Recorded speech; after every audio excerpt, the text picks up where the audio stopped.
Good morning. Good morning, sir. Also today you have prepared us ready for science classes. 8th class all students prepare this lesson name is friction. In this chapter there are many topics. Those topics prepared by you, and I want to take a class. So also I give you a chance. All students of 8th class ready for taking this class, and I want to see one by one all students will come on the podium and teach on this board about this lesson. Chapter name is frictions.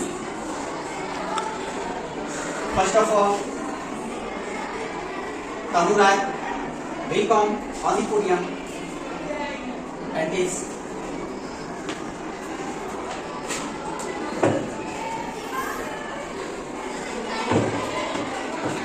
Hello everyone.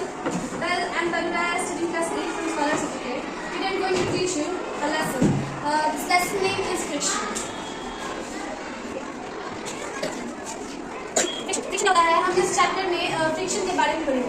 हमने अपने previous chapter में force और pressure के बारे में पढ़ा, जो कि फोर्स का ही एक टाइप होता है, कॉन्टैक्ट फोर्स, जिसमें हम फ्रिक्शन को देखते हैं और पढ़ते हैं। तो हम जान लेते हैं कि इस टॉपिक में, इस चैप्टर में कितने टॉपिक्स हैं जो हमें फ्रिक्शन से रिलेटेड हमें पढ़ने हैं। पहला तो फ्रिक्शनल फोर्स। फ्रिक्शनल फोर्स क्या होता है? जैसे कि कॉन्टैक्ट फोर्स में बहुत टाइप्स के फोर्स होता है, 3 टाइप्स के फोर्स होता है, जैसे फ्रिक्शनल फोर्स भी होता है। फ्रिक्शनल फोर्स क्या होता है? फ्रिक्शनल फोर्स दो सरफेस के बीच में होता है। जैसे कि दो सरफेस जो कि हार्ड या मतलब कोई भी सरफेस हो, हार्ड ऑब्जेक्ट किसी हार्ड सरफेस पे मतलब मूव कर रहा है, तो उस सरफेस के बीच में एक फोर्स लगता है, जिसको हम फ्रिक्शनल फोर्स कहते हैं। ठीक है, तो इसको हम थोड़ा डीपली जान लेते हैं। फ्रिक्शनल फोर्स क्या होता है?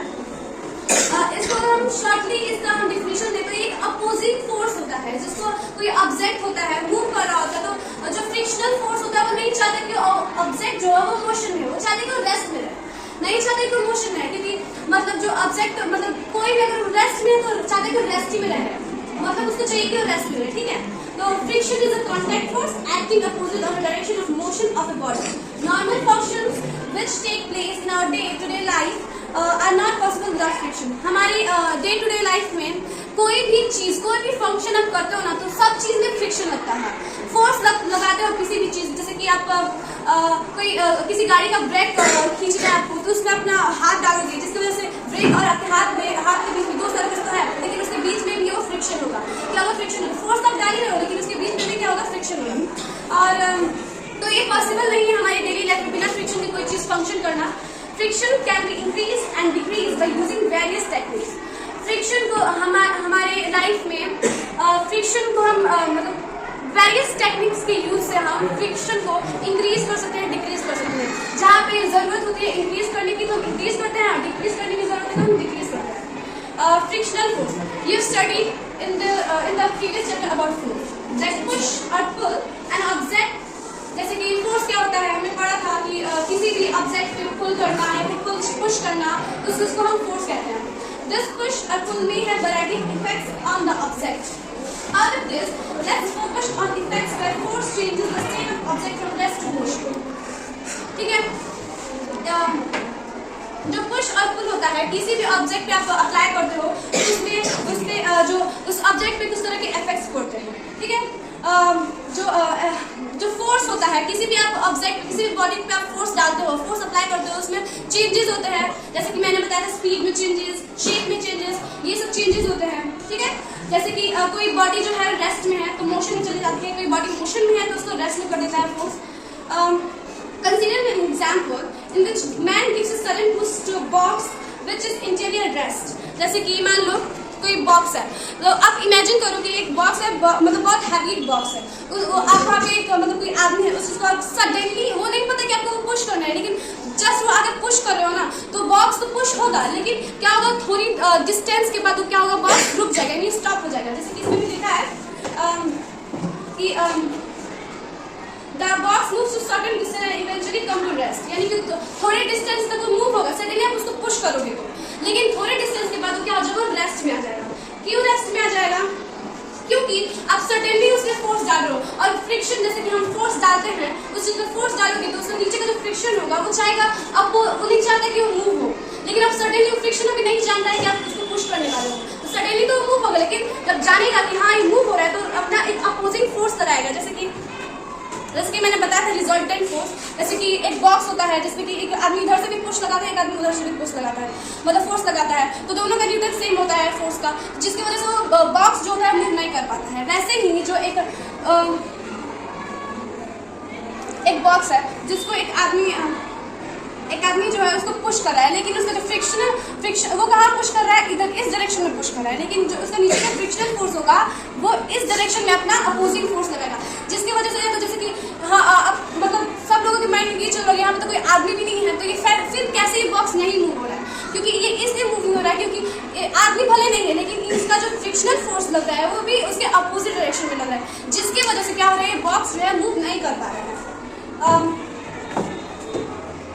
We already know from the previous chapter that forces are required to bring an object from motion to rest. The box can be raised due to the presence of special contact force offered by the surface on which it moves. मतलब हम सब जानते हैं, हम सब तो already जानते हैं, हमने के प्रीवियस चैप्टर में हमने पढ़ा था कि फोर्स जो होता है किसी भी ऑब्जेक्ट को, मतलब आप मोशन से रेस्ट में आप उसमें मतलब फोर्स डालने पर जब वो मोशन से रेस्ट में होता है तब उसमें कुछ उस ऑब्जेक्ट में कुछ चेंजेस होते हैं, जैसे कि जो बॉक्स है वो रेस्ट में आता है, ठीक है, बॉक्स जो मोशन के बाद रेस्ट में आता है, किसके प्रेजेंस में एक स्पेशल कॉन्टैक्ट फोर्स वहाँ पे होता है जिसको हम फ्रिक्शन फोर्स कहते हैं, वो वहाँ पे प्रेजेंट था, जिसकी वजह से वो थोड़ी डिस्टेंस के बाद क्या हुआ, रेस्ट में चला गया। This contact force are known as friction, तो वही जो कॉन्टैक्ट फोर्स जो था उसको हम क्या बोलेंगे, फ्रिक्शन फोर्स कहेंगे, ठीक है। Friction is defined as a force which resists the motion of an object when it is contact with another object or surface. Friction तब होता है जब कोई दो सरफेस जो होते हैं ना, दो सरफेस कांटेक्ट में होते हैं। फ्रिक्शन को क्लियरली डिफाइन करने का तरीका यही होता है कि जब कोई एक सरफेस जो होता है वो किसी दूसरे सरफेस से मतलब कांटेक्ट में होता है, तब कोई उसके ऊपर जो रखा हुआ ऑब्जेक्ट होता है वो मोशन में होता है, तो जो फ्रिक्शन क्या करता है वो रेसिस्ट करना चाहता है। शॉर्टली इसे डिफाइन करें तो एक अपोजिंग फोर्स होता है, जैसे कि इसमें हम लोगों के बुक में अलग अलग टाइप की एक्टिविटी अमेजिंग फैक्ट्स देते रहते हैं, वो काफी मतलब नॉलेजेबल होता है, उसे हमें पढ़ना चाहिए, उसे हमें करना चाहिए।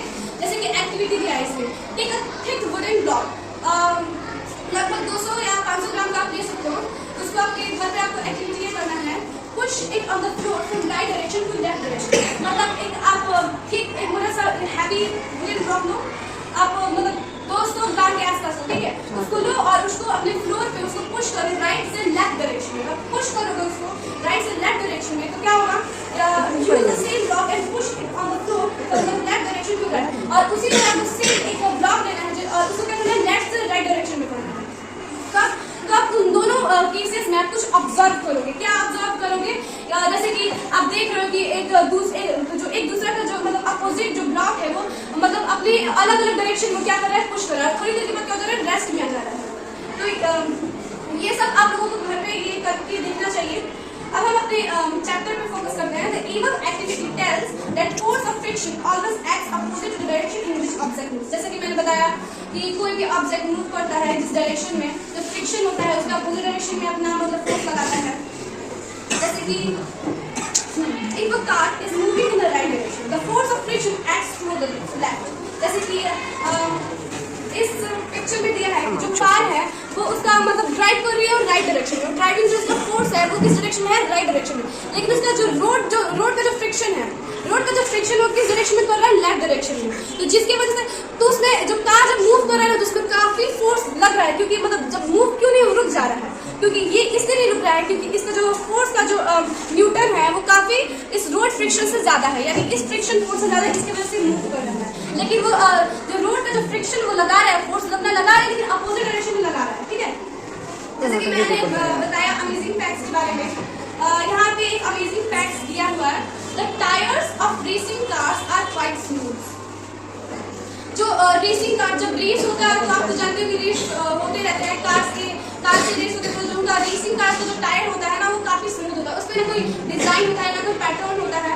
तो मतलब हमारे रेगुलरली जो टायर्स होते हैं कार्स के या फिर बाइक्स के, उसके जो टायर्स होते हैं ना, वो क्या होते हैं, उससे पैटर्न डिजाइन बनाया होता है। लेकिन जो रेसिंग कार्स के जो टायर्स होते हैं वो मतलब स्मूथ होते हैं।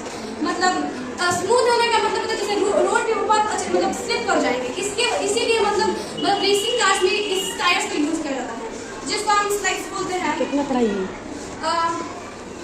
मतलब सब तो जानते हैं फ्रिक्शन क्या होता है, फ्रिक्शन होता क्या, फ्रिक्शन कैसे होता है, लेकिन कोई ये जानता है कि रीजन बिहाइंड फ्रिक्शन, मतलब फ्रिक्शन होता है उसके कॉजेस क्या होंगे।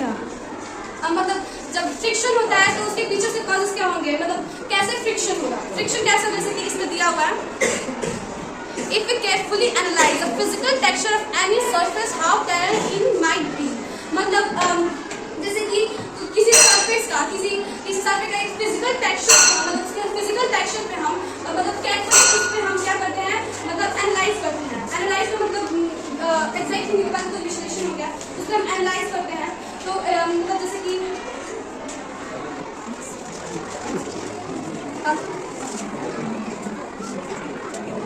ये सरफेस हमारा ये है, ये सरफेस किसकी है,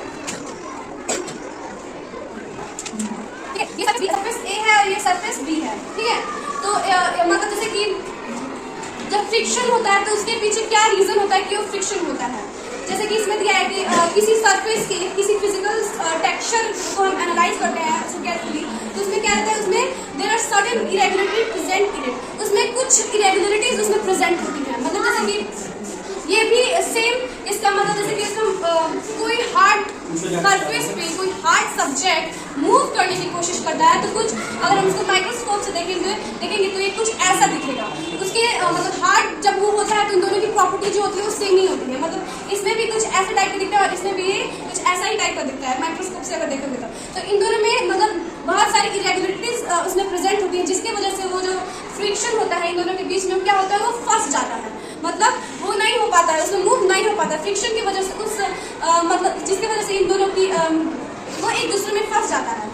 When two such surface move against each other, जैसे कि इसने किया कि दो सरफेस है एक दूसरे के अगेंस्ट क्या मूव करने की कोशिश कर रही है, बस उनकी जो इंटररेगुलरिटीज है उनको इंटरलॉक कर दे रहा है, आपस में इंटरलॉक कर दे रहे हैं, जैसे कि इंटरलॉक मतलब एक दूसरे में वो फंस जा रहे हैं। This interlocking forms further movement of the surface on each other giving rise to friction। मतलब और यही जो इंटरलॉकिंग होता है ऐसे फ्रिक्शन से, जैसे मतलब ऐसे ही मतलब पहली बार इसको देखा गया था कि ये फ्रिक्शन होता है, मतलब कब जब ऐसे ही इंटरलॉकिंग होते हैं, यही इंटरलॉकिंग होता है जब किसी भी सरफेस पे हार्ड ऑब्जेक्ट हार्ड सरफेस पे मूव करता है तो क्या होता है, एक दूसरे में इंटरलॉक हो जाता है, जिसकी वजह से क्या होता है, फ्रिक्शन होता है। Sorry to interrupt, but I have brown that आपने कहा कि जो सरफेस होता है मतलब उसमें इरेगुलरिटीज़ की वजह से, मतलब उसके रिजिडनेस की वजह से वहाँ पे फ्रिक्शन क्रिएट होता है, क्योंकि बीच में इंटरलॉकिंग होता है। हाँ। क्योंकि जो वहाँ के ग्रुप्स होते हैं और जो कि यहाँ के रिजिडनेस होते हैं वो आपस में इंटरलॉक हो जाते हैं। लेकिन मेरे पास एक ये डाउट है कि मान लीजिए एयर है तो उसमें वहाँ पे कैसे इंटरलॉकिंग होगा, क्योंकि वहाँ पे इंटरलॉकिंग होगा नहीं तो उसमें फ्रिक्शन होगा नहीं। लेकिन यहाँ पे जो आप यहाँ पे नॉर्मल सरफेस है वहाँ पे तो इंटरलॉकिंग हो जाएगा क्योंकि वहाँ पे सरफेस है, तो एयर मतलब जैसे कि इसमें बता रहा है कि दोनों सरफेस की जो प्रॉपर्टी वो एक दूसरे से, अगर जो सॉफ्ट सरफेस पे कोई हार्ड ऑब्जेक्ट अगर मूव करने की कोशिश करता तो आसानी से मूव कर जाता है, लेकिन अगर मतलब उन दोनों की प्रॉपर्टी अगर सेम होती है जिसकी वजह से इंटरलॉकिंग होता है, मतलब इसकी वजह से क्या होता है, फ्रिक्शन क्रिएट होता है। तो I think that is clear. ठीक है। अब हम जान लेते हैं टाइप्स ऑफ फ्रिक्शन। फ्रिक्शन के टाइप्स के बारे में जान लेते हैं। फ्रिक्शन के टाइप्स क्या होता है?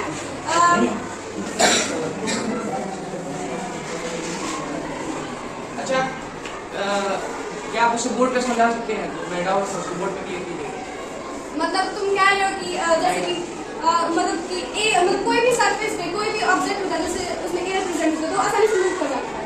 नहीं, मैं ये कह रहा हूँ कि एक सरफेस है उसमें इरेगुलरिटीज है, अगर उसमें आप माइक्रोस्कोपिक लेवल से देखेंगे तो उसमें दिखेगा आपको पहाड़ जैसे, मतलब पहाड़ खाई जैसे दिखेगा, और जो दूसरा ऑब्जेक्ट है उसमें भी इरेगुलरिटीज है कहीं ना कहीं, क्योंकि कोई भी चीज़ दुनिया में परफेक्ट नहीं होता। तो उसमें जो ग्रुप्स हैं इसके जो वो डिटैचेज है उसमें जाके डिटैच हो जाएंगे, तो डिटैच हो जाएंगे तो उसमें क्या होगा, फ्रिक्शन क्रिएट होगा।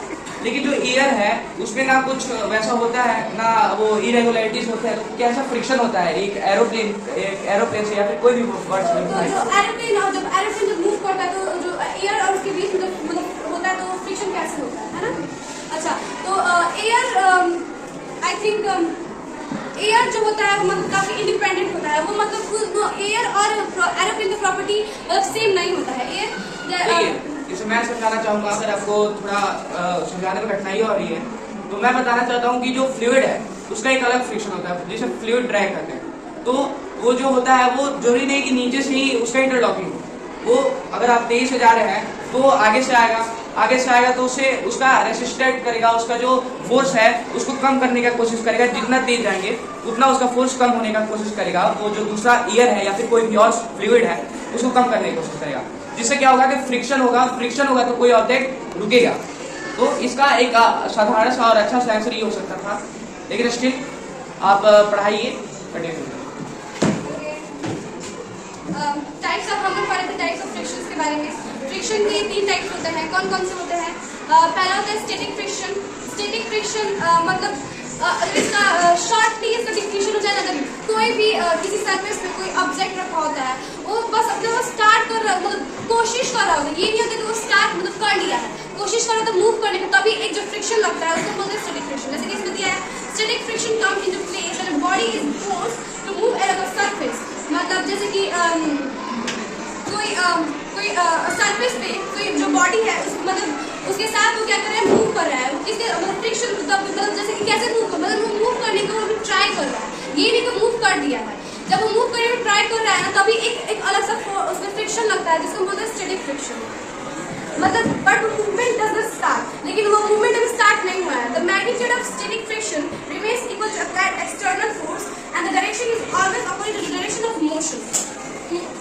जैसे कि जो स्टैटिक फ्रिक्शन का मैग्नीट्यूड होता है, मतलब जैसे कि कोई बॉक्स है, वो बॉक्स है और उसके नीचे भी एक सॉफ्ट सा बॉक्स रखा हुआ है, लेकिन वो क्या उससे बड़ा है, तो उसको अगर मूव करना चाहेगा ना तो जैसे कि उसमें मूव मतलब उसको रख दिया गया है, लेकिन उसमें हम अपने हाथ यानी कि उस पर एक्सटर्नल फोर्स लगाएंगे तो मतलब जब हम उस पर एक्सटर्नल फोर्स लगाएंगे जिसकी वजह से डायरेक्शन जो है वो मतलब एक दूसरे के साथ अपोजिट डायरेक्शन में वो मूव करना वो स्टार्ट करेगा, लेकिन अभी वो स्टार्ट किया नहीं है, जिसके वजह से उसको हम बोलेंगे स्टैटिक फ्रिक्शन। ठीक है। जैसे कि आप किसी बॉल को आप मतलब कभी आप ट्राई पता नहीं किए होगे कि नहीं, लेकिन आप ट्राई कर सकते हो। किसी बॉल को मतलब बॉल को आप पुश करोगे, तो जब आप बॉल को पुश करोगे तो उधर से भी बॉल भी जो आपको एक फोर्स देगा जिसकी वजह से आप थोड़ा पीछे हट जाओगे। मतलब आप पुश करेंगे तो वो बॉल भी आपको एक फोर्स देगा जिसकी वजह से आप भी पुश हो जाओगे। तो उसमें क्या होता है, वो स्टैटिक फ्रिक्शन होता है। ठीक है। स्लाइडिंग फ्रिक्शन क्या है, इसके नाम में स्लाइड्स है। तो मतलब किसी भी सरफेस पे जैसे कि कोई फोर्स लगा जिससे फ्रिक्शन में अगर मान लो अच्छा सडनली इस पे स्लाइड हो जाए तो स्लाइडिंग फ्रिक्शन इसमें दिखेगा। Sliding friction denoted as it comes into play when a body just start moving along a surface. मतलब जैसे कि स्टैटिक फ्रिक्शन में वो बॉडी मूव करना अभी स्टार्ट नहीं की, मतलब ट्राई कर रही थी, तभी वो स्टैटिक फ्रिक्शन लगा। लेकिन स्लाइडिंग फ्रिक्शन में क्या हुआ, जब वो बॉडी मतलब थोड़ा सा आगे भी मतलब वो बस जस्ट आगे बढ़ गया, तो उसमें क्या हुआ था कि वो स्लाइडिंग फ्रिक्शन हुआ। मतलब सरफेस के साथ वो जस्ट वो मतलब शुरू ही की थी, जस्ट स्टार्ट ही की थी। When external applied force sufficient to move a body along a surface, फिर उस पे क्या हुआ, एक्सटर्नल फोर्स अप्लाई हुआ जिसकी वजह से वो भी थोड़ा सा मूव की।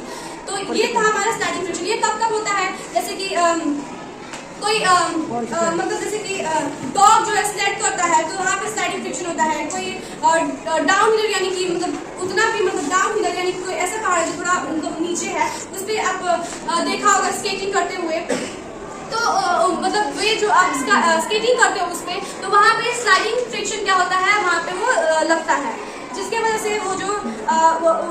वो फोर्स अप्लाई होता है, जिसके जो ऑब्जेक्ट होता है मूव कर रहा था उसके अपोजिट में वो मोशन लगता है। अब जैसे कि आप किसी शर्ट को आयरन कर रहे हो तो उसमें भी क्या लगेगा, आपको स्लाइडिंग फ्रिक्शन लगेगा, क्योंकि जो आयरन का जो नीचे वाला सरफेस होता है क्या होता है, बिल्कुल प्लेन होता है, जिससे स्लाइडिंग का एक ऑब्जेक्ट टाइप वो लगता है। जैसे अब हो गया रोलिंग फ्रिक्शन। रोलिंग फ्रिक्शन क्या होता है, रोलिंग फ्रिक्शन में वेरियस टाइप्स के फ्रिक्शन उसमें लगते हैं। कैसे rolling friction force is a force that slows down the motion of a rolling object. Basically, it is combination of various type of frictional forces of point of contact of wheel and ground or surface. ठीक है, जैसे कि जो rolling friction होता है, इस friction में क्या होता है कि इसमें बहुत टाइप्स के फ्रिक्शन इसमें लगते हैं। ये अकेले का नहीं होता, जैसे कि स्टैटिक फ्रिक्शन, स्लाइडिंग फ्रिक्शन ये अकेले का होता है, लेकिन रोलिंग फ्रिक्शन में बहुत सारे फ्रिक्शन इसके साथ कॉम्बिनेटेड होते हैं जिसके साथ वो फ्रिक्शन होता है। जैसे कि ये किसी सरफेस, ग्राउंड या फिर व्हील के कांटेक्ट में होता है तो ये फ्रिक्शन कौन सा फ्रिक्शन? रोलिंग फ्रिक्शन ये होता है। When a hard object moves along a hard surface, then static and molecular friction force retards its motion. जब कोई हार्ड ऑब्जेक्ट हार्ड सरफेस पे मतलब हार्ड सरफेस के साथ जब वो मूव करने की कोशिश करता है तो स्टैटिक और मॉलिक्यूलर फ्रिक्शन क्या करता है वो उसको मतलब अपोजिट डायरेक्शन में अपना फोर्स लगाता है, जिसकी वजह से वो मतलब मूव नहीं कर पाता है, तो जिसके वो रोकने की कोशिश करता है। ठीक है। तो जब कोई सॉफ्ट ऑब्जेक्ट हार्ड सरफेस के साथ मूव करना चाहता है तो उसी का डिसॉर्शन ही उसको मतलब धीमा कर देता है, उसको मतलब क्या रोकता तो नहीं है, लेकिन उसका मतलब उसकी जो स्पीड होती है वो कम हो जाती है। ठीक है। तो हमने इस चैप्टर्स में frictional force, types of frictional और कॉजेस ऑफ फ्रिक्शन इसमें हमने पढ़े। आई थिंक मुझे लगता है कि सब किसी को अच्छे से समझ में आया होगा। आई हैव डाउट दैट जो आपने बताया कि स्टैटिक फ्रिक्शन, रोलिंग फ्रिक्शन और स्लाइडिंग फ्रिक्शन, तो इस सब में तो स्टैटिक फ्रिक्शन में कोई ऑब्जेक्ट रुका रहता है, स्टेशनरी ऑब्जेक्ट पे जो फ्रिक्शन होता है वो लगता है। रोलिंग फ्रिक्शन में जो ऑब्जेक्ट रोल कर रहा होता है, जो घूम रहा होता है, डुगर रहा होता है, उस पर फ्रिक्शन लगता है। और जो स्लाइडिंग फ्रिक्शन होता है उस पर जो ऑब्जेक्ट फिसल रहा होता है उस पर फ्रिक्शन लगता है। तो मैं ये पूछना चाहूंगा कि वॉल्व करना यानी कि चलना कौन सा फ्रिक्शन कहलाता है, किस कैटेगरी में फॉल करता है? वॉक करना। आई थिंक जैसे कि आप मैंने बताया कि स्टैटिक फ्रिक्शन, जिसमें आप चलते मतलब अभी ट्राई ही करो तो मतलब नॉर्मली स्टैटिक फ्रिक्शन कहलाएगा नहीं। इसमें आप इसमें क्या करो, ट्राई करने पे थोड़ा सा मूव किए हो तो ये इसमें स्लाइडिंग फ्रिक्शन हुआ। बट जो रोलिंग फ्रिक्शन होता है उसमें वेरियस टाइप के फ्रिक्शन होते हैं, तो कहीं वॉक करना रोलिंग फ्रिक्शन में आएगा। देखिए जो आपका आंसर है वो तो सही नहीं था, क्योंकि जो स्टैटिक फ्रिक्शन है वो ये वॉल्व करने के एग्जाम्पल हो सकता है, होता है, क्योंकि जब हम चलते हैं, जब हम अपने पैरों को रखते हैं जमीन पे, तब तक एक पैर जब हमारे जमीन पे रहता है तब तक हम रुके रहते हैं और उसमें क्या होता है, स्टैटिक फ्रिक्शन क्रिएट होता है। और जब हम दूसरा पैर, उसको तो ऐसे नहीं कि हम लोग स्लाइड करते हैं अपने पैर, ऐसे नहीं करते हैं, और हमने दूसरा पैर रखा तब फिर से हमने स्टैटिक फ्रिक्शन क्रिएट किया, तीसरा पैर रखा फिर से हमने स्टैटिक फ्रिक्शन क्रिएट किया, तो ये स्टैटिक फ्रिक्शन में आएगा, ना कि स्लाइडिंग और रोलिंग फ्रिक्शन में आएगा।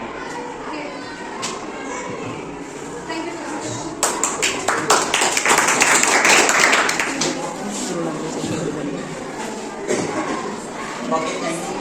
Tanura, you have given your knowledge from your classmates. There are many students in this class and has more knowledge. And everyone has taught these lessons. So,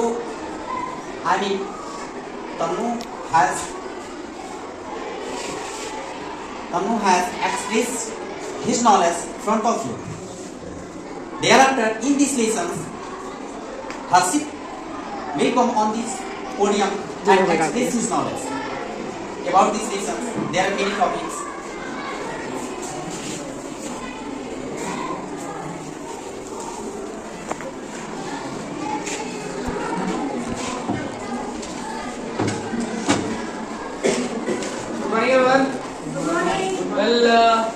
This is Harshit Tiwari and आज आपको मैं पढ़ाऊंगा friction.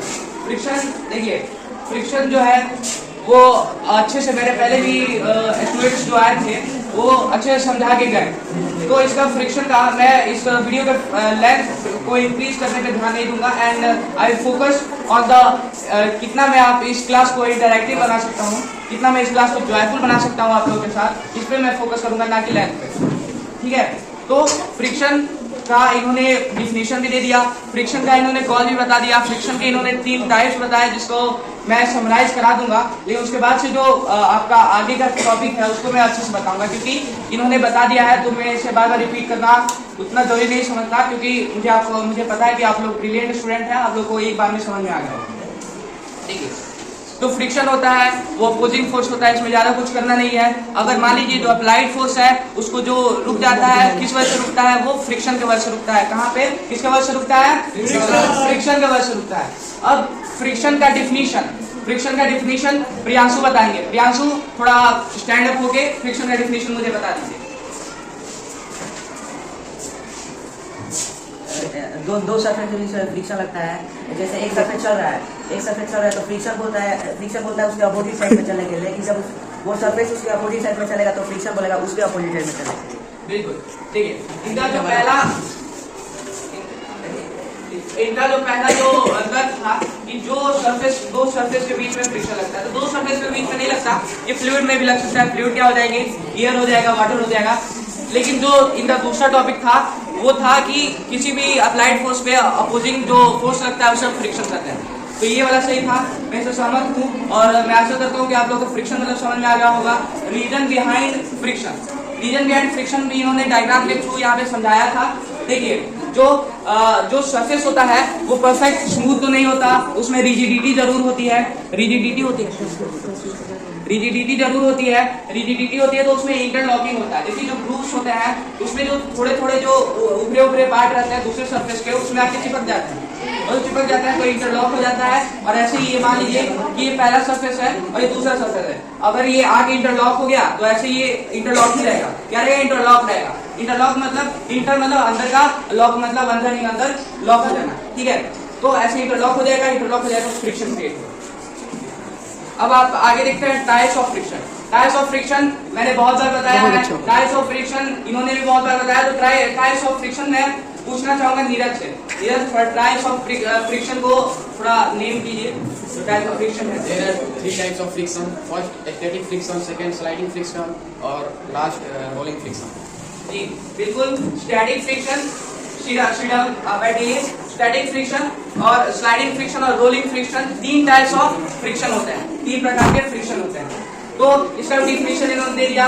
जो object stationery रहता है, देखिए static से आपको कुछ सिमिलरिटी दिख रही है स्टेशनरी में दिख रही है, क्योंकि ये हाफ वर्ड स्टैट मतलब स्टेशनरी से मिलता जुलता है। तो स्टैटिक यानी स्टेशनरी ऑब्जेक्ट में जो फ्रिक्शन लगता है उसे हम कहते हैं स्टैटिक।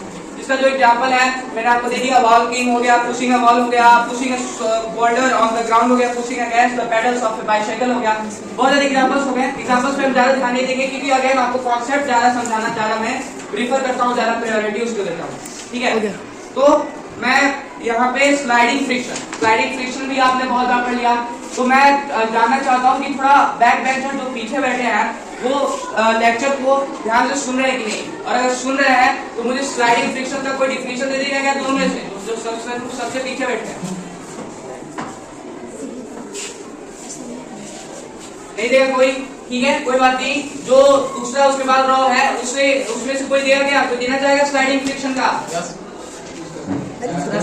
आयरनिंग है शॉर्ट को आयरन करना। बिल्कुल। जो स्लाइडिंग फ्रिक्शन है वो आयरनिंग ऑफ शॉर्ट इसलिए हो जाएगा क्योंकि अगर आप इसके डिफिनीशन पे जा दीजिए कि अगर आपको डिफिनीशन बताओ, अगर आपका इसको कॉन्सेप्ट बताओ तो आप एग्जांपल्स बहुत अपने खुद से ही बना लेंगे। देखिए आयरनिंग ऑफ शॉर्ट क्या हो जाएगा कि शॉर्ट को जब हम आयरन करते हैं तो उस पर स्लाइड ही तो करते हैं। स्लाइड मतलब क्या होता है, फिसलाना। देखिए स्लाइड मतलब फिसलाना होता है। अगर जब भी आपको नए टर्म दिखे तो उसका हिंदी जानने का प्रयास कीजिए, इससे आपको क्या होगा कि आधा डिफिनीशन आपको ऐसे ही पता चल जाएगा। स्लाइड मतलब होता है फिसलाना और स्लाइडिंग फ्रिक्शन होता है जो फिसलाने में जो फ्रिक्शन होता है उसे हम स्लाइडिंग फ्रिक्शन कहते हैं। इसका एग्जांपल आयरनिंग हो जाएगा, स्कीटिंग बाइसाइकिल हो जाएगा, डाउनहिल साइकिल हो जाएगा, एक डॉग शील्ड हो जाएगा और ऐसे ही स्लेट हो जाएगा, कूलिंग ओपन है, ड्रेसर ड्रॉवर हो जाएगा। मतलब अगर हम एक ड्रॉवर को अप और ओपन करते हैं मतलब खींचते हैं उसे ड्राइव करते हैं तो वो क्या हो जाएगा, स्लाइडिंग फ्रिक्शन हो जाएगा। रोलिंग फ्रिक्शन अगेन आपको इसके नाम पे ध्यान देना है, नाम से ही आपको इसका डिफिनेशन पता चल जाएगा।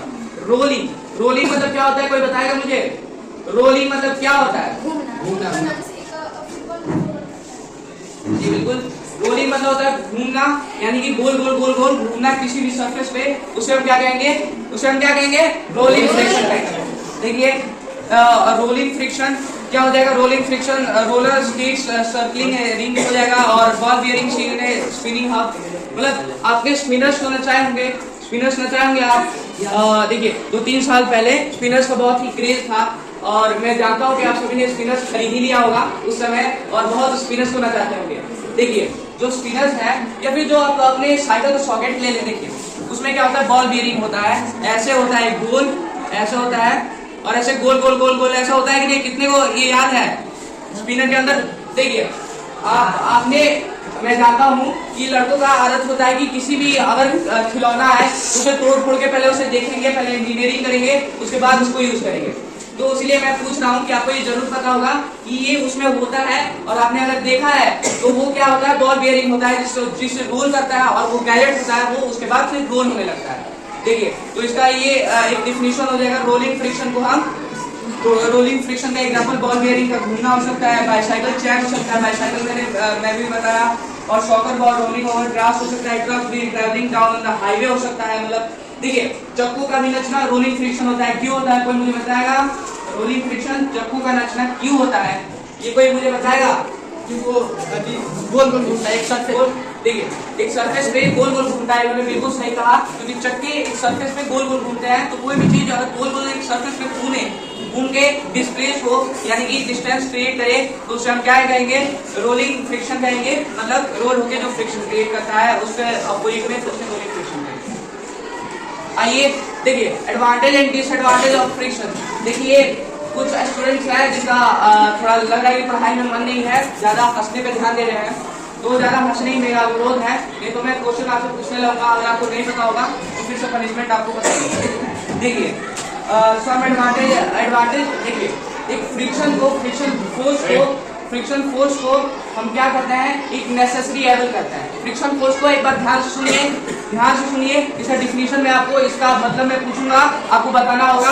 फ्रिक्शन फोर्स को हम एक नेसेसरी एबल करते हैं। क्यों करते हैं, ये मैं कुछ स्पेसिफिक लोगों से पूछूंगा, उनका देखता हूँ कि सुझाव क्या रहता है। तो सबसे पहले मैं पूछूंगा 9th ग्रेडर से, जिनका नाम है श्रेया, वो मुझे बताएंगी कि इसे नेसेसरी एबल क्यों कहते हैं, फ्रिक्शन को। Why is friction called a necessary able?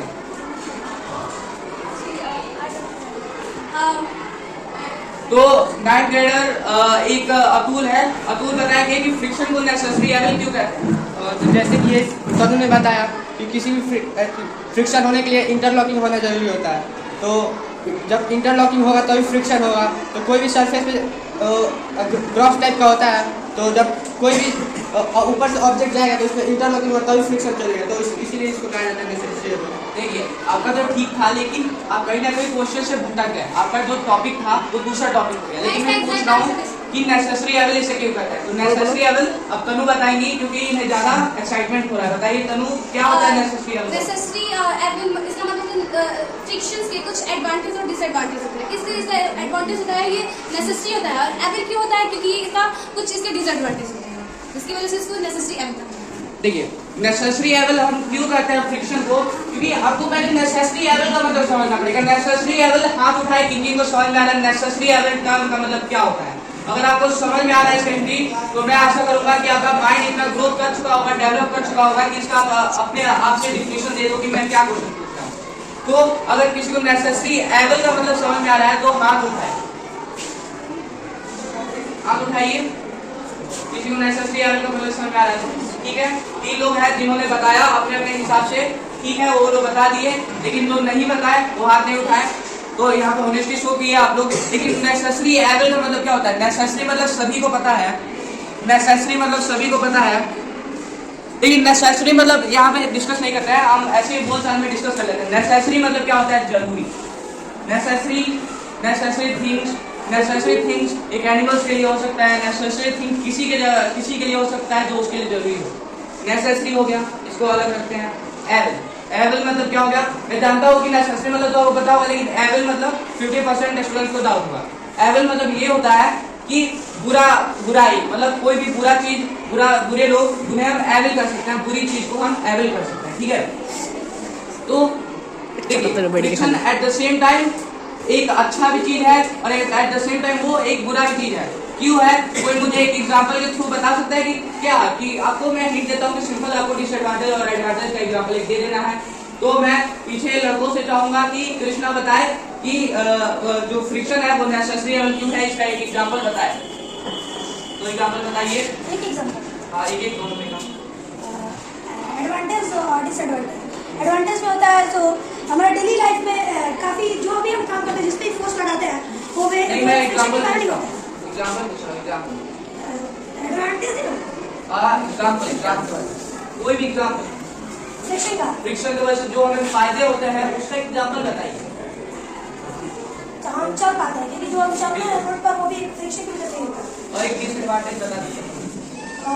जैसे कि प्लेन सरफेस होता है, जैसे किसी घर में या फिर टाइल्स लगाओ या फिर बहुत जैसे कि आइस बॉक्स होता है, उस पर भी चलना काफ़ी मुश्किल होता है, क्योंकि उस पर फ्रिक्शन की वो जो होती है उस पर फ्रिक्शन लेस होता है, वहाँ पे फ्रिक्शन नहीं होता है, इसके कारण वहाँ पे नहीं चल पाती है, इसका डिसएडवांटेज। बिल्कुल सही। देखिए नेसेसरी क्यों होता है? नेसेसरी मतलब जरूरी होता है। तो जरूरी क्यों होता है? जरूरी आखिर हमें कुछ फायदे हो रहे होंगे, आखिर हमें कुछ उसके बेनिफिट हो रहे होंगे, तभी ना उसे हम जरूरी कहेंगे। या फिर किसी नकारे विकारे आदमी को आप जरूरी कह सकते हो क्या? नेसेसरी कह सकते हो क्या? नहीं कहोगे। नेसेसरी तभी कहोगे जो आपके लिए जरूरी हो, और एविल क्यों कहोगे?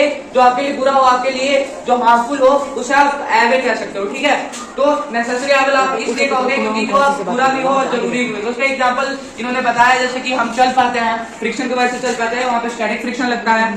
ठीक है, वहाँ पे फ्रिक्शन की वजह से हम लोग चल पाते हैं। देखिए राइड कर सकते हैं। देखिए आप यहाँ पे चला रहे हो तो यहाँ पे कुछ फ्रिक्शन हो रहा है, तभी ना यहाँ पे इंक आ रहा है। देखिए अगर नहीं होता तो ये स्लिप कर जाता। आप अगर आपको विश्वास नहीं होता तो आप काई है जो नीचे है उसपे आप चला के देखिए, उसपे क्या होगा? पेन या फिर पेंसिल कुछ नहीं चलेगा। ठीक है, तो आप जो लिख पाते हो वो भी फ्रिक्शन की वजह से लिख पाते हो, तो इसे हम इसीलिए नेसेसरी एविल कहेंगे।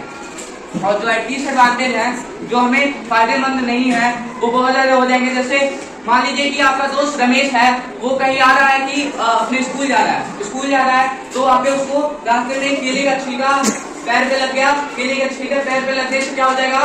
वो गिर जाएगा। गिरने से क्या हुआ? उसको चोट आई, तो उसके लिए क्या हो गया? वो डिसएडवांटेज हो गया फ्रिक्शन का।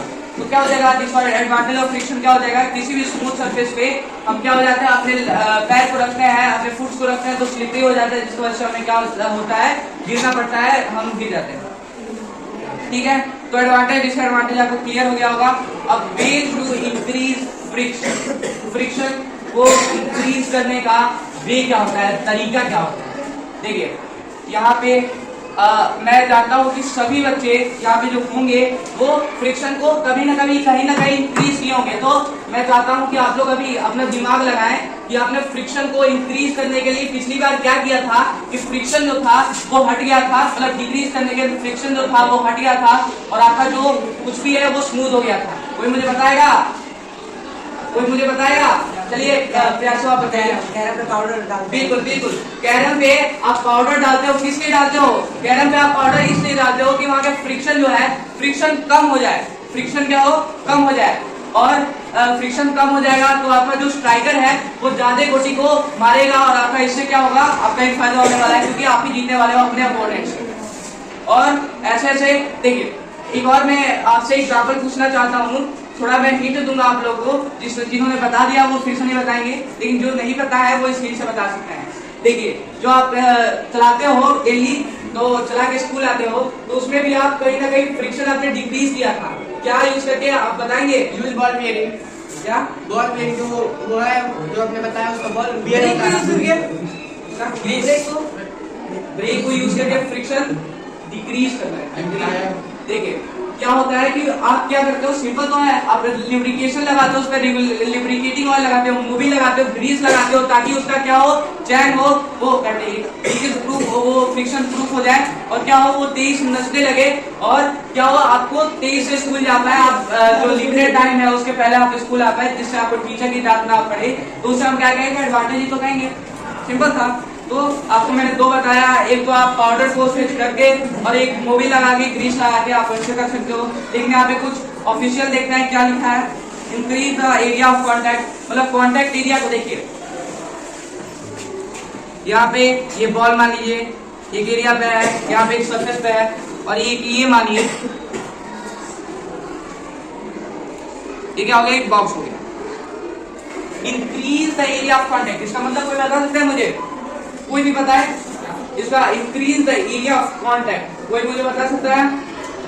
ठीक है, इसका मतलब क्या होता है कि कॉन्टैक्ट एरिया को, ये क्या हो रहा है? ये एरिया जो बॉल का है वो कॉन्टैक्ट में आ रहा है, किसके कॉन्टैक्ट में आ रहा है? सरफेस में कॉन्टैक्ट में आ रहा है। इसी को तो हम कम करेंगे, इसी को तो हम बढ़ाएंगे, तो हमारा फ्रिक्शन इंक्रीज होगा। इसी को तो हम बढ़ाएंगे कि हमारा ज्यादा सरफेस होगा, और ज्यादा सरफेस होगा तो ज्यादा इंटरलॉकिंग होगा, ज्यादा इंटरलॉकिंग होगा तो हमारा फ्रिक्शन फर्दर इंक्रीज होगा, और इंक्रीज होगा तो क्या होगा? हमारा फ्रिक्शन ज्यादा अक्सर उससे करेगा।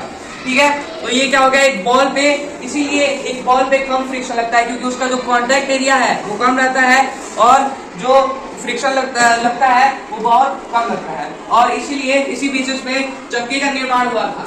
चक्के का निर्माण, एक व्हील का निर्माण कहाँ हुआ था, कोई मुझे बताएगा किस जगह पे हुआ था? देखिए, व्हील का निर्माण बहुत पहले मेसोपोटामिया नाम के शहर में सिविलाइजेशन में हुआ था। इसमें क्या हुआ था कि धीरे धीरे जो ह्यूमन थे वो सिविलाइज करने लगे और उन्होंने चक्के का आविष्कार किया। चक्के किस बेसिस पे चलते हैं? यहाँ पे ये जो कम कॉन्टेक्ट वाला एरिया रहेगा, इससे क्या होगा, फ्रिक्शन डिक्रीज होगा, मतलब फ्रिक्शन डिक्रीज होगा तो फ्रिक्शन कम रहेगा तो तेजी से कुछ भी चलेगा। लेकिन यहाँ पे अगर मान लीजिए बक्सा रहता है, उसमें पत्थर का इस्तेमाल किया जाता है, तो पत्थर क्या होता है, मॉर्फस होता है, कहीं कहीं कोई भी शेप का होता है, तो उसका क्या होता है कि उसका फ्रिक्शन होता है वो ज्यादा होता है, जिसकी वजह से वो तेजी से नहीं चल पाते। उन्होंने इसीलिए उन्होंने दिमाग लगाया होगा कि मान लीजिए कोई भी फल गिरता है तो फल तो गोल होता है तो फल गिरता है पेड़ से, तो दूर के तो कोई दूर तक आएगा ही, कुछ दूर तक आ जाता है रोल करके आ जाता है, तो उसी को क्या कहेंगे हम, फ्रिक्शन का वो एडवांटेज कहेंगे। अब यहाँ पे देखिए बेस टू डिक्रीज फ्रिक्शन, हमने जो बातें आपसे कही थी वो base to decreasing of friction थी, डिक्रीज करने का base for decreasing of friction थी। लेकिन आइए और कुछ एग्जांपल देख लेते हैं भाई। पॉलिशिंग, अब पॉलिश क्यों करते हैं? जो आपका जो सरफेस होता है, जो जूता होता है वो ज्यादा रिजिड हो जाता है उसका सरफेस, इसीलिए आपको फिर से उसको सॉफ्टवेयर करना होता है, जिसके इरेगुलरिटी होता है उसको कम करने के लिए आप पॉलिश करते हो। इससे क्या होता है कि फ्रिक्शन अगेन डिक्रीज होता है, डिक्रीज होगा तो आपके फायदे में होगा। इस बार बाय यूजिंग सोपी सॉल्यूशन, देखिए आप कहीं भी जाते हो, फॉर एग्जांपल आप बाथरूम में गए होंगे तो आप सोप देखते हो, अगर आप सोप फैला दोगे तो आप वहां पे लात रखोगे तो आप क्या हो जाओगे, फिसलोगे कि नहीं? लात रखोगे तो आप फिसल जाओगे। या फिर अगर आप कहीं चाय वाले जगह पे जाते हैं तो वहाँ पे लात रखते हैं तो फिसल जाते हैं। क्यों फिसल जाते हैं, कोई मुझे बताएगा? क्योंकि वो जो सॉफ्ट सॉल्यूशन होता है बहुत स्लिपरी होता है। देखिए हाँ बिल्कुल, सॉफ्ट जो सोल्यूशन होता है बहुत स्लिपरी होता है, वहाँ पे डिक्रीज, वहाँ पे फ्रिक्शन होता है वो बहुत डिक्रीज रहता है, बहुत कम रहता है। तो इसलिए क्या होता है, मैं आपको कहूंगा कि कैमरे को स्टीडी थोड़ा रखें, गिलास जलाएगा। यूज ऑफ लुब्रिकेंट्स का यूज करते हैं, जैसे कि आप मोबिल और ग्रीस देखते होंगे साइकिल में लगा के लुब्रिकेंट्स का हम यूज करते हैं, तो क्या होता है जो डिक्रीज होता है वो जो इंटरलॉकिंग एरिया होता है वो बढ़ता है, डिक्रीज होता है। और इससे क्या होता है, लुब्रिकेंट्स हमें क्या प्रोवाइड करते हैं, स्लिपरी सरफेस प्रोवाइड करते हैं, जिससे हम लोगों का फ्रिक्शन इंक्रीज होता है। स्ट्रीम लाइनिंग, यहाँ पे स्ट्रीम लाइनिंग में पूछूंगा, अगर आपने इसे पढ़ा होगा ध्यान से तो आप जानते होंगे स्ट्रीम लाइनिंग का मतलब क्या होता है। अगर आपने इस चैप्टर को डिवाइस किया होगा, क्योंकि मैं इसलिए होप कर रहा हूँ ऐसा, क्योंकि सभी जो इतने स्टूडेंट्स हैं वो सभी इसी आशा में आए होंगे कि आज मैं पोडियम पे जाके पढ़ाऊंगा, तो आपको स्ट्रीम लाइनिंग का मतलब इसके लिए बहुत ही क्लियर होना चाहिए। तो इसलिए मैं आपको पूछने जा रहा हूँ स्ट्रीम लाइनिंग का मतलब क्या होता है। अगर किसी को पता है तो अपना हैंड राइज करे, अदरवाइज मैं आपको खुद बताऊंगा कि स्ट्रीम लाइनिंग का मतलब क्या होता है। ठीक है, लग रहा है आपने कुछ ज्यादा ही पढ़ाई कर लिया है। स्ट्रीम लाइनिंग का मतलब ये होता है कि जो स्ट्रीम लाइनिंग आप देखते हो, जो कि नैरो जो साइड जो एंड का एरिया है वो नैरो होता है। अब आप अगेन बातें मत कीजिए क्योंकि मैं समझा रहा हूँ, और अगर कोई बात करता है तो उसे डिस्ट्रैक्शन होता है। तो यहाँ पे जो नैरो एरिया होते हैं वो एज पे होते हैं, वो एंड पे होते हैं। देखिए जैसे ये हो जाएगा स्ट्रीम लाइन ऑब्जेक्ट। अब आप यहाँ पे नोटिस कर पा रहे होंगे कि ऐसा ऑब्जेक्ट क्या होता है, स्ट्रीम लाइन होता है। अब मुझे आप यहाँ पे थोड़ा सा आप दिमाग लगाओ, थोड़ा सा अपना आइडिया लगाओ, तो आपको पता चलेगा वैसे वैसे शेप के क्या क्या होते हैं। कुछ भी हमको बताइए, एक भी चीज। ओके, बिल्कुल एरोप्लेन हो सकते हैं, क्या रॉकेट, तीसरा चीज सबमरीन हो सकता है, चौथा चीज। अब आप मछली भी मत बताओ, नेचुरल चीजें पे ही बताओ। देखिए मछली एकदम सही। यहाँ पे मछली जो होती है, यहाँ पे मान लीजिए कि मछली इसको बना दूं मैं, तो स्माइल कर रही है आप लोगों को देख के कि ये जो मछली है ये जो स्ट्रीम लाइन होती है उसका बहुत फायदा होता है। क्या होता है कि आप देखते होंगे कि मछली तेज से तैर लेती है, एकदम तेज से तैर लेती है। जैसे आप जमीन में दौड़ते हो बहुत तेज से, वैसे मछली के उसके अड्डे पर बहुत तेज दौड़ लेती है। कैसे तैर लेती है वो, कैसे तैरती है, वहाँ पे स्ट्रीम लाइन होने की वजह से जो यहाँ पे ये एरिया होता है, जो कॉन्टेक्ट में आने वाला एरिया होता है वो कम होता है। और अगेन यहाँ पे जो पानी आता है, पानी का फ्लो होता है, यहाँ पे जो स्ट्रीम का फ्लो होता है वो यहाँ पे आगे से मतलब आगे पीछे से ऊपर नीचे से निकल जाता है। और इसे निकलने से क्या होता है कि उसका फ्रिक्शन ज्यादा क्रिएट नहीं होता और उसकी स्पीड ज्यादा स्लो नहीं होती। इसी प्रिंसिपल को हम कहाँ फॉलो करते हैं, सबमरीन में फॉलो करते हैं, अगर रॉकेट में फॉलो करते हैं, एरोप्लेन में फॉलो करते हैं, बहुत जगह पे फॉलो करते हैं।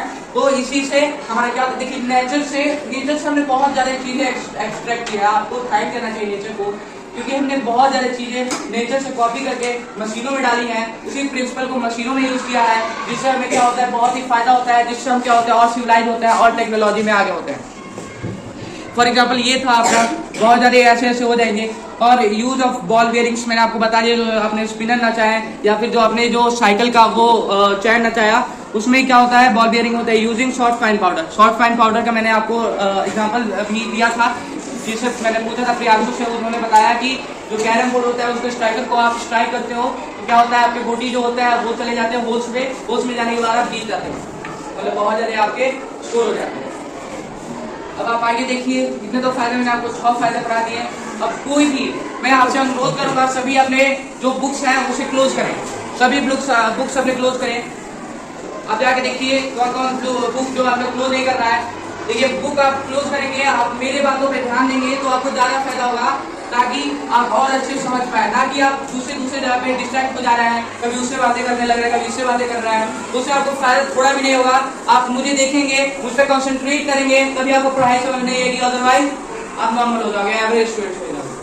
देखिए जो यहाँ पे आपसे मैं 3 पूछूंगा, कम से कम 3 बताइए, क्योंकि मैंने आपको 6 बताया था, याद रखिए मैंने आपको 6 बताया था रीजन जिससे आप डिक्रीज कर सकते हो फ्रिक्शन को, लेकिन आपसे मैं 3 या फिर 2 ही बताइए जिससे हम फ्रिक्शन को डिक्रीज कर सकते हैं। और अगेन वो आप पाउडर और लुब्रिकेटिंग ऑयल वाला एग्जांपल मत दीजिएगा, क्योंकि वो मैंने आपसे पूछ लिया है।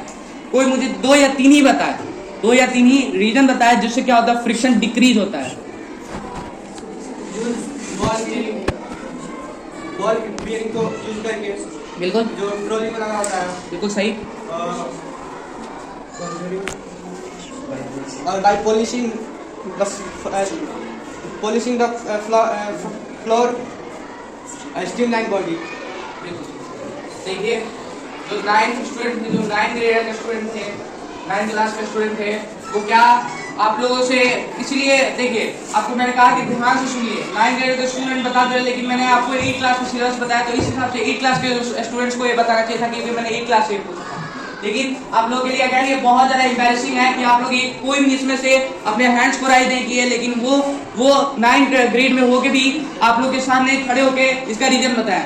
ऐसा क्यों कर रहे हैं आप लोग पढ़ाई में? देखिए ध्यान लगाइए, मैं क्या बोल रहा हूँ उसको समझिए, एंड अगेन आप मेरे क्वेश्चन का आंसर दीजिए। इसीलिए मैं कहता हूँ कि क्लास को और इंटरैक्टिव बनाने में ध्यान दूंगा, लेकिन आप लोग क्या करते हैं, उसे अच्छे से सुनते नहीं है तो मुझे भी डिस्टर्ब करते हैं, अगेन आपको कुछ समझ में नहीं आता है। अच्छा देखिए आगे पढ़ते हैं, कोई बात नहीं, यहाँ पे आगे इसे रिवाइज कर लेते हैं। अब हमारा फ्रिक्शन चैप्टर खत्म हो गया है, उसके बाद से मैं 2-3 क्वेश्चन पूछूंगा, तो उसके लिए आप रेडी हो जाइए, क्योंकि मैं ये चीज आपको बार बार बता चुका हूँ कि क्वेश्चन पूछने से क्या होगा, प्रैक्टिस होगा, प्रैक्टिस होने से क्या होगा, किसी भी पॉइंट पे आप स्ट्रॉन्ग होगे और उस पर आप अव्वल हासिल कर पाओगे। ठीक है, तो फ्रिक्शन मतलब क्या होता है? फ्रिक्शन मतलब एक, मैं आपको एक लाइन का डिफिनेशन बोल रहा हूँ, कोई भी अपना बुक ओपन नहीं करेगा, नहीं तो वो मेरी अवहेलना होगी। तो friction the force which resist the motion of any two surfaces in contact. मतलब इस हिंदी में आपको नहीं बताऊंगा क्योंकि मैंने बहुत बता दिया, लेकिन अगर मैं आपको एक आइडिया दे देता हूँ। जो भी दो सरफेसेस हैं उनके कांटेक्ट पे आने पे जो अपोजिंग फोर्स होता है उसे हम फ्रिक्शन कहते हैं। स्टैटिक फ्रिक्शन वो फ्रिक्शन जब रुका रहता है, कोई भी ऑब्जेक्ट जो स्टेशनरी रहता है उस पर जो फ्रिक्शन रहता है, जो उसे रोके रहता है, उसको हम स्टैटिक फ्रिक्शन कहते हैं। इसका अगेन डिफिनेशन देख लेते हैं। The friction that exist between two bodies that are relatively at rest even though an external force is acting on it. उसमें स्लाइडिंग फ्रिक्शन कोई सा फ्रिक्शन जो कि आपस में स्लाइड कर रहा है, जो कि आपस में मतलब फिसल रहा है, उसे हम स्लाइडिंग जो फ्रिक्शन लगता है उसको स्लाइडिंग फ्रिक्शन कहते हैं। रोलिंग फ्रिक्शन वो फ्रिक्शन होता है जो कि opposing force that comes play to in the one body rolls over the surface of another body. मतलब एक दूसरे सरफेस पे जो पहला ऑब्जेक्ट है वो रोल करता है दूसरे सरफेस पे, उसे हम जो फ्रिक्शन क्रिएट होता है उसे रोलिंग फ्रिक्शन कहते हैं। ड्रैग किसको कहते हैं? Drag the frictional force expected bye fluid is called drag. ये मैंने यहाँ पे बहुत इंपॉर्टेंट टॉपिक था, मिस किया है। ड्रैग फ्लूइड मतलब मैं आपको बता देता हूँ, फ्लूइड मतलब क्या होता है, कोई मुझे बताएगा? क्योंकि 9th ग्रेडर्स को ये अच्छे से पता होना चाहिए कि फ्लूइड मतलब क्या होता है, क्योंकि उनके सिलेबस में पहले से है। हम गैस और लिक्विड को फ्लूइड कहते हैं, क्यों कहते हैं कोई मुझे बताएगा? इजीली फ्लो करते हैं, इजीली फ्लो करते हैं तो इसलिए फ्लूइड है। देखिए फ्लूइड मतलब ये होता है, ठीक है, अगर ठीक है जो फ्लो कर देते हैं, जो फ्लो कर जाता है उसे हम फ्लूइड कहते हैं। अगर यहाँ पे जो मॉलिक्यूल्स ऑफ एयर होते हैं वो क्या होते हैं, दूर दूर पे होते हैं, आपस में दूर पे होंगे तो वो क्या हो जाएंगे, फ्लो कर सकते हैं। लेकिन जो वाटर मॉलिक्यूल्स है वो भी थोड़े से एयर से कम होंगे, मैं मानता हूँ, लेकिन जो उनका भी मॉलिक्यूलर डिस्टेंस है वो थोड़ा ज्यादा होगा। तो उसे क्या होगा कि वो स्लाइड कर सकता है। लेकिन जो सॉलिड है उसका जो मॉलिक्यूलर डिस्टेंस होगा बहुत कम होगा, बहुत मतलब ना के बराबर होगा, इससे वो क्या बहुत टाइटली पैक्ड होता है और वो स्लाइड नहीं कर पाता है। तो इसका हो जाएगा फ्लूइड में क्या होता है, फ्रिक्शन होता है। फ्लूइड में विस्कोसिटी जो होता है, देखिए विस्कोसिटी बस लिक्विड्स में होता है। देखिए विस्कोसिटी मतलब क्या होता है, फ्लूइड जो फोर्स लगाता है, जो रेसिस्टेंस होता है उसे हम विस्कोसिटी कहते हैं। विस्कोसिटी देखिए जैसे कि आप एक जार में आप पानी ले लो और एक जार में आप नॉर्मल वाटर ले लो, तो आप देखोगे कि आप उसमें कोई सा भी चीज डालते हो तो वो धीरे धीरे जाएगा, या फिर अगेन आप उसमें ऑयल ले लो तो वो धीरे धीरे जाएगा। लेकिन जो वाटर है उसमें तेजी से जाएगा, कोई भी आप मेटल का चीज डाल दो उसमें तेजी से जाएगा, ठीक है। और इसी डेंसिटी को, इसी रेसिस्टेंस को हम क्या कहते हैं, विस्कोसिटी कहते हैं। जो वाटर, जो फ्लूइड है, जो एक्सर्ट करता है फ्रिक्शन को, उसी हम क्या कहते हैं, विस्कोसिटी कहते हैं। और जो वाटर, जो लिक्विड, जो फ्लूइड जो हमें फ्रिक्शन करते हैं, देते हैं, उन्हें हम ड्राई कर सकते हैं, फ्लूइड ड्राई कर सकते हैं, ठीक है। ये तो आपको क्लियर हो गया होगा। अब मैं आपको क्वेश्चन पूछता हूँ, क्योंकि आपने मुझसे कोई भी क्वेश्चन नहीं पूछा है, आपको ये डाउट नहीं आया, कोई सा भी डाउट नहीं आया किसी को भी कि कोई भी मुझसे कोई डाउट, क्या हमें सिर्फ फ्रिक्शन को बढ़ाना ही जरूरी है, उसको कम करना जरूरी है या नहीं? देखिए ये बैठिए, ये क्वेश्चन मैंने आपको बहुत अच्छे से पहले बता दिया था कि फ्रिक्शन के कुछ एडवांटेज होता है, कुछ डिसएडवांटेज होता है। उसे आप हटाओगे भी तो आपको डिसएडवांटेज हो सकते हैं या डिसएडवांटेज हो सकते हैं, उसे आप बढ़ाओगे भी तो आपको एडवांटेज हो सकते हैं, डिसएडवांटेज हो सकता है। जैसे कि आप बढ़ाओगे तो आप मान लीजिए स्मूथ सरफेस पे आपका पैर क्या होगा, स्लिप हो जाएगा। तो आपका कोई दोस्त आ रहा है या फिर कोई भी आ रहा है तो आएगा तो गिर जाएगा, फिसल जाएगा, और उससे क्या हो जाएगा, डिसएडवांटेज हो जाएगा फ्रिक्शन का वहां पे। और यहाँ पे जो इंक्रीज करने का जो एडवांटेज है, वो मान लीजिए आप चौक से किसी बोर्ड पे लिख रहे हो तो फ्रिक्शन हो रहा है, तभी ना चौक लिख रहा है, वहाँ पे आ रहा है, उसका जो इंक है वो वहाँ पे लग रहा है, तो उसी को हम क्या कहेंगे, एक एडवांटेज कहेंगे। या फिर कॉपी पे आप पेन से लिख रहे हो तो उसके इंक आ रहा है, क्यों आ रहा है, फ्रिक्शन की वजह से हो रहा है, घसीट रहा है उससे, तो उसपे जो लिक्विड है, जो फ्लूइड है, उसके नीचे गिर रहा है कॉपी। आप क्या फ्रिक्शन को डिक्रीज करने का कोई तरीका बता सकते हैं? बिल्कुल, आप मुझे शायद रिवाइज करवा रहे हैं इस टॉपिक को। चलिए कोई बात नहीं, मैं रिवाइज कर देता हूँ कि बाय पॉलिशिंग आप उसे डिक्रीज कर सकते, इंक्रीज। देखिए फ्रिक्शन को आप बहुत तरह मेथड से इंक्रीज कर सकते हो। Increase the area of contact, मतलब मैंने आपको यहाँ पे दिया था कि एक चक्के का जो एरिया ऑफ कांटेक्ट है इतना ही है, इतना एक ही थोड़ा सा पॉइंट होगा, लेकिन जो आपको अगर एक क्यूब है, क्यूब जैसा कोई ऑब्जेक्ट है, उसका एरिया ऑफ कांटेक्ट क्या होगा, ज्यादा होगा। तो ज्यादा होने पे इंटरलॉकिंग उन लोगों की ज्यादा होगी, क्योंकि सरफेस बहुत बड़े होंगे, बहुत ज्यादा होंगे तो जाहिर सी बात है ज्यादा इंटरलॉकिंग होगी तो बहुत देर से पकड़ेगा, तो क्या होगा, फ्रिक्शन हमारा जो है बहुत ज्यादा लगेगा। तो ये आपका एक हो गया, increase of roughness of the material of the contact material. जैसे देखिए किसी आप चीज पे आप सूट लगा देते हो तो उसमें क्या हो जाता है, जो सरफेस होता है वो स्मूथ हो जाता है, तो उसका रफनेस खत्म हो जाता है, तो उसका फोर्स ज्यादा लगता है, और फोर्स ज्यादा लगता है तो उस पर फ्रिक्शन उसमें फ्रिक्शन कम होता है। ठीक है, फ्रिक्शन कम होता है तो आप तेजी से उस पर चल सकते हैं। देखिए अगर उसमें रफनेस हो तो आपका जो कोई दूसरा ऑब्जेक्ट है उसमें इंटरलॉकिंग होगा, इंटरलॉकिंग होने की वजह से क्या होगा, वो रुक जाएगा, वहीं पे मतलब उसमें ज्यादा फ्रिक्शन एक्ट करेगा। तीसरा जो है ड्राई अप और टेक अवे एनी लुब्रिकेंट, मतलब कोई सा भी, देखिए या तो आप धूप में रखते हो साइकिल को, तो आपका लुब्रिकेंट इसलिए यूज करना पड़ता है क्योंकि आप साइकिल को धूप में रखते हो तो आपका क्या हो जाता है, साइकिल का जो वो है, जो जगह है, जो पार्ट है, चैन है, वो क्या हो जाता है, आपका ड्राई हो जाता है, तो आप उससे क्या करते हो, उसमें फ्रिक्शन इंक्रीज करने के लिए लुब्रिकेंट्स का यूज करते हो, ग्रीस या फिर मोबिल का यूज करते हो, जिससे आप क्या करते हो, उसका जो फ्रिक्शन है उसको कम करते हो।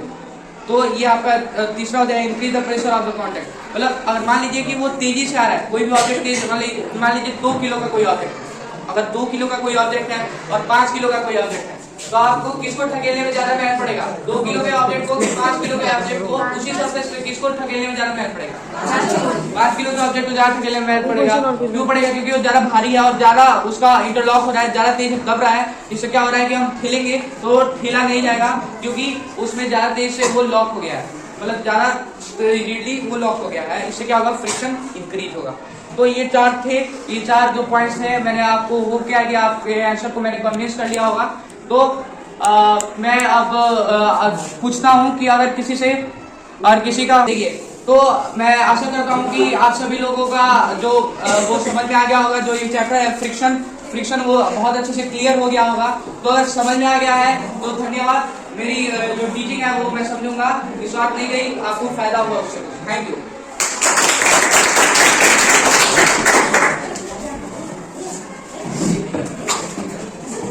Thank you.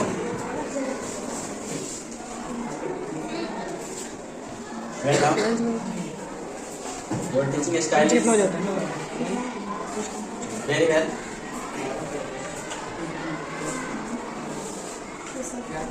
I hope your classmate will surely like your teaching style. Are you satisfied? Yes, sir. Thank you. Next, Krishna Rai, come on the podium.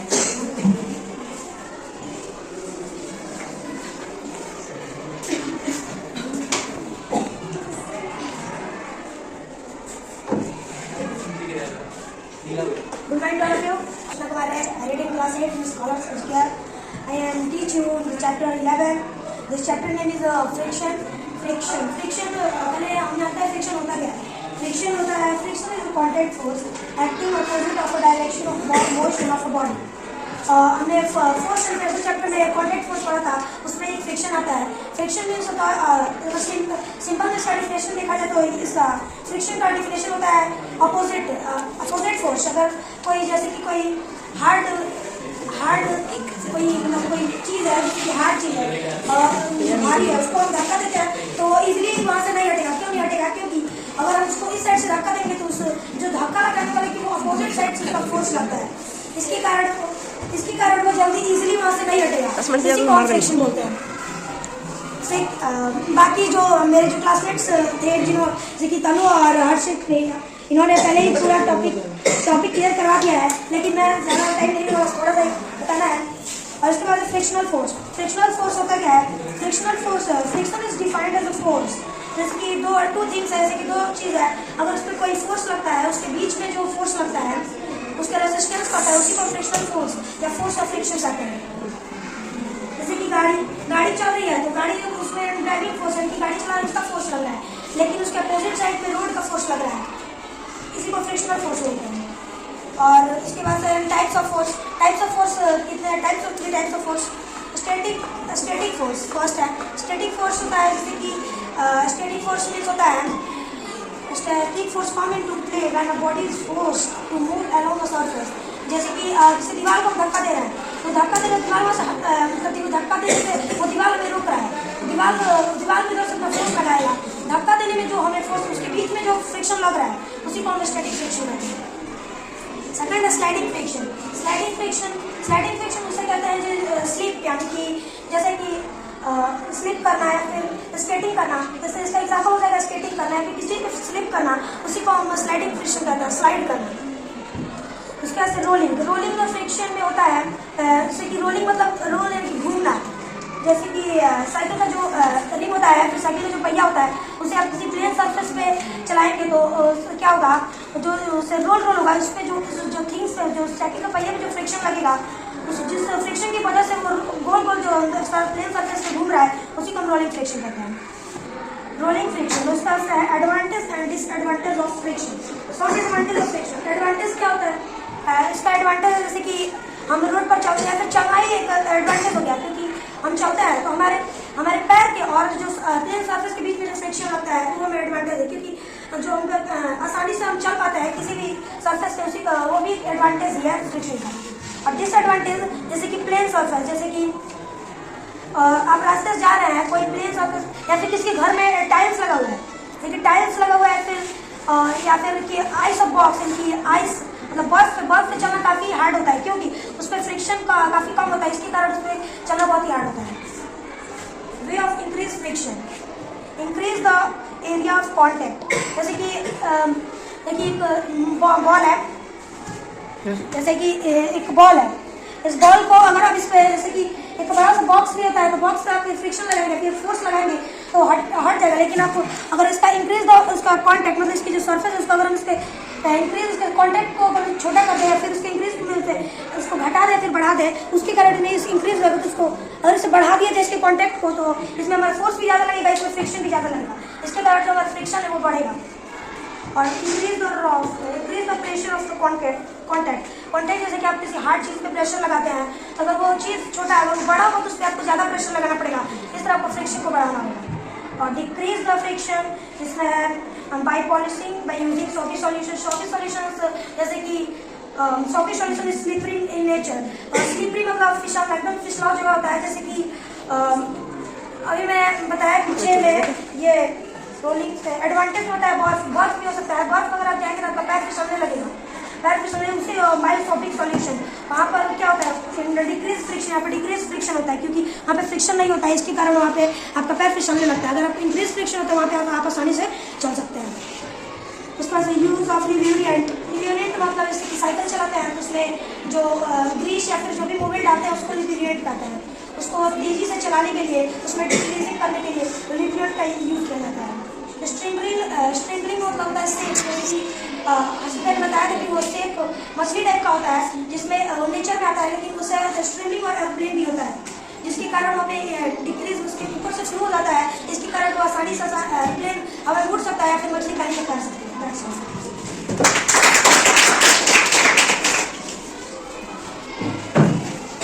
Thank you Krishna. Next Neeraj Yadav come.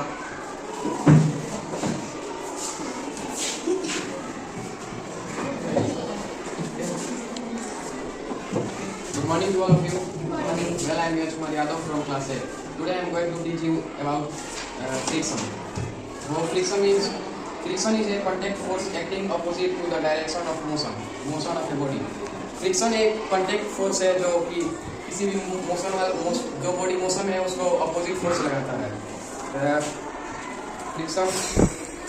Friction के 3 types होते हैं। First static friction, second sliding और last होता है rolling friction. Static friction होता है वो जो जैसे कि कोई भी ऑब्जेक्ट एक जगह पे मतलब खड़ा है और वो ट्राई कर रहा है जो अति करे मतलब मोशन में आने को उसी को कहते हैं स्टैटिक फ्रिक्शन।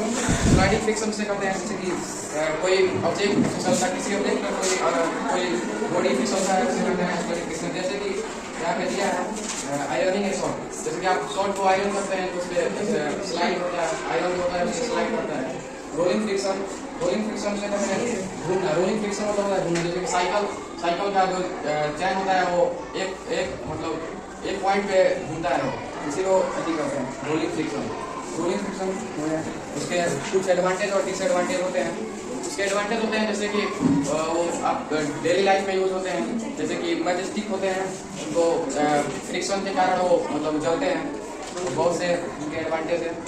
जैसे कि साइकिल है उसमें ब्रेक होता है, वो आप अपने एडवांटेज के लिए लगाते हैं और उसमें ब्रेक शो होता है उसमें का खत्म होता है, ब्रेक शो वो होता है डिसएडवांटेज उसमें का। और बहुत से हैं जैसे कि शूज हो गया, शूज चलते हैं, शूज आप पहनते हैं अपने मतलब पैर के सेफ्टी के लिए, सुरक्षा करने के लिए, और वो शूज का जो सोल होता है वो वही होता है, खत्म होता है, वो उसका डिसएडवांटेज हो गया। और इससे कुछ डिक्रीज इसके वे टू इंक्रीज फ्रिक्शन है और डिक्रीज है। इसमें इंक्रीज करने के लिए जैसे इंक्रीजिंग में है the brakes used in an automobile are used to increase the friction. When the brake of applied, the brake shoes arrest the motion of a rotating drum and this due to the friction is help to stop the vehicle. गाड़ी जो चलाते हैं, गाड़ी को चलाते हैं तो उसमें ब्रेक होता है, ब्रेक को रोकने के लिए ब्रेक मारते हैं और उसमें यही रहते हैं। और उसमें ब्रेक को डिक्रीजिंग में पॉलिशिंग हो जाएगा। बाई पॉलिशिंग आप शूज को पॉलिशिंग करते हैं तो डिक्रीजिंग होता है, उसका डिक्रीजिंग फ्रिक्शन होता है। That's all.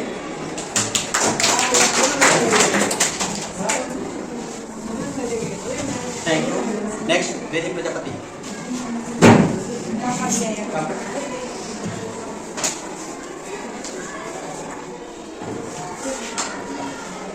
Good morning to all of you. Well, I am Vidhi Prajapati from class 8. Now I will be taught science chapter 11. This chapter name is friction. Friction is a contact force acting opposite to the direction of motion of a body. Friction इसे कहते हैं जैसे कोई body है वो motion में लाने के लिए उसे अपोजिट साइड से फोर्स करता है। इसमें पहला इस चैप्टर में हमारा पहला टॉपिक है फ्रिक्शन।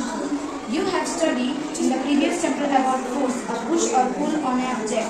हम लोग previous chapter में पढ़ चुके हैं कि force उसे कहते हैं जैसे किसी चीज़ को push करना या pull करना force कहलाता है. This push or pull may have variety of effects on the object.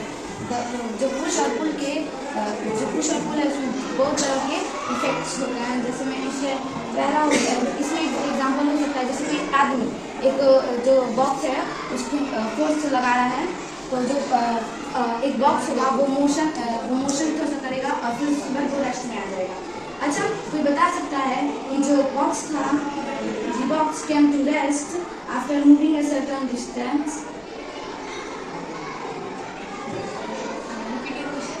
इसमें ये पूछा गया, can you tell why the box came to rest after moving a certain distance? Due to the force of friction.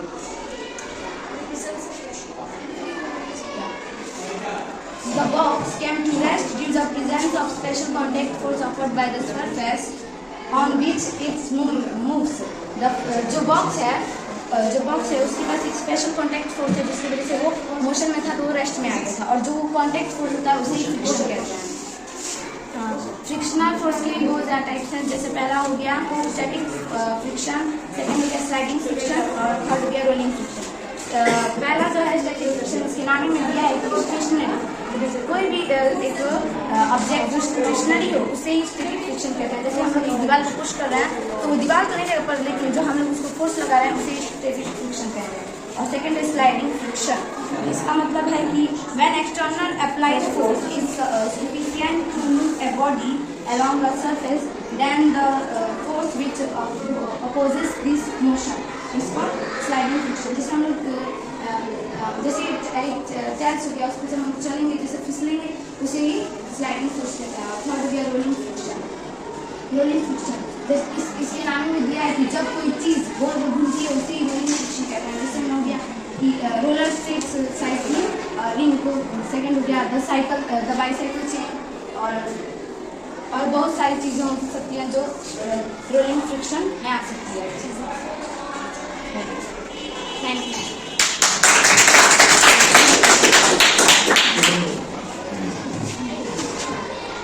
Thank you. Time is not more. So last I want to call Priyanshu Rai.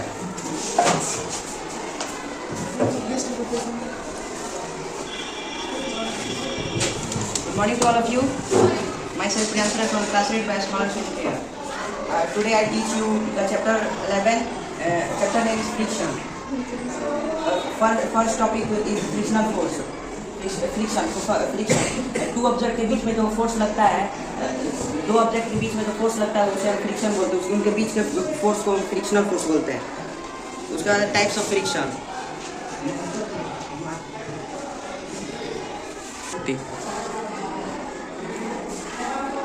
ये एक box है, इसको ए point से हमें B point तक ले जाना है.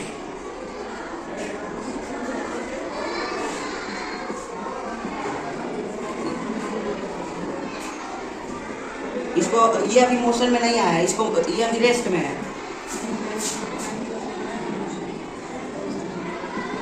ये अभी रेस्ट में जो रेस्ट हम इसे मोशन में लाने के लिए कोशिश कर रहे हैं. अभी अभी हैवी बॉक्स है तो हम इसे मोशन में लाने के लिए जो कोशिश करते हैं उसके बीच में लगने वाला फोर्स फ्रिक्शन स्टैटिक फ्रिक्शन, उसके बीच में लगने वाला फ्रिक्शन स्टैटिक फ्रिक्शन कहलाता है.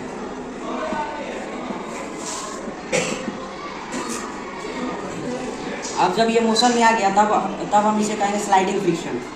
तब हमको किसी ने बताया कि इसके आगे हम व्हील इसके नीचे हम व्हील लगा देंगे तो और ये तेजी से मूव करने लगेगा बिना ज़्यादा फोर्स लगाए.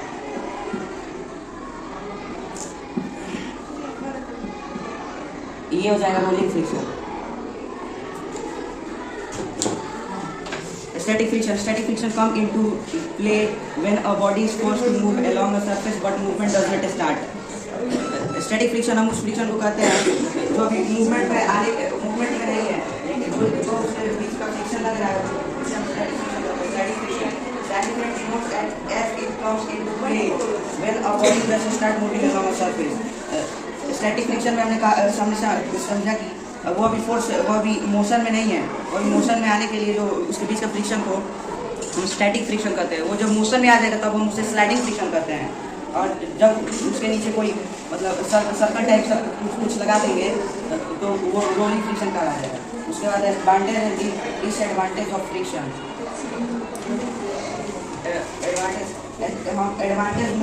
एडवांटेज हो जाएगा a match stick catches fire when it rubbed against the rough surface of a match because the force of friction raises the temperature of match stick heat।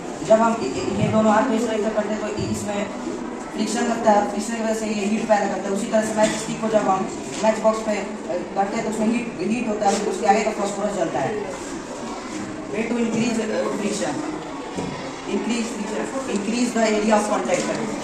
हम एरिया को बढ़ाकर कॉन्टैक्ट को बढ़ाकर friction को increase कर सकते हैं।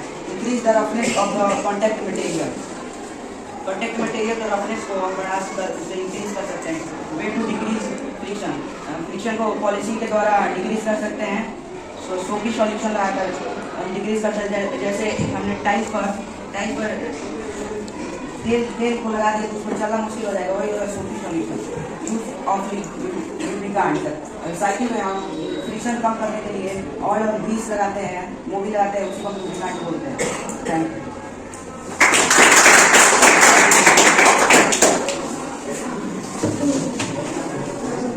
Thank you, all of my dear students, lovely students.